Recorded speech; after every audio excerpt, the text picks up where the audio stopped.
I'm sometimes asked by students thinking about a career at the bar or by friends who've got no experience of the law at all, Dominic, how is it that you defend somebody who you think is guilty?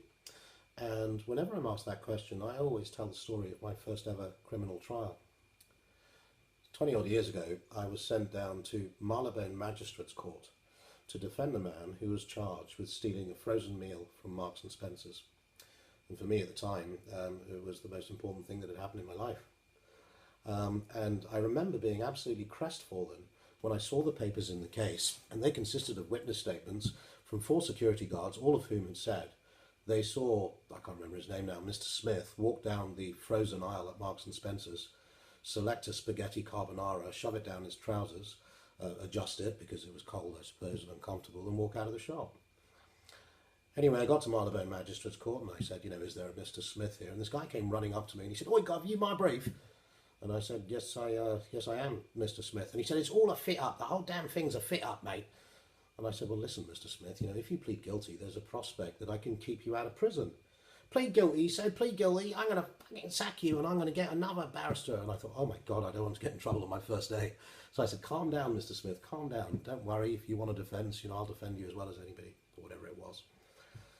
And we went into court and the trial started. And as well as all my other concerns about where do I stand, where do I sit, what do I say, this was my first ever criminal trial, I remember that I was kind of just embarrassed about Mr. Smith's defence, this conspiracy theory that every security guard wanted to fit him up. And because I was embarrassed, I felt personally red-faced about his defence. And I'm not sure I properly defended him, one way or another. Anyway, poor old Mr. Smith was duly convicted. He got 6 months imprisonment. 4 months later, I did another case, and it was so long ago now I can't even remember the facts of it, but what happened during the course of that case involved some of the security guards that had been involved in Mr. Smith's case. And as a result of my experience in that case, I was convinced so that I was absolutely sure that what poor old Mr. Smith had said to me 4 months previously, that I'd been embarrassed about, had in fact been the truth.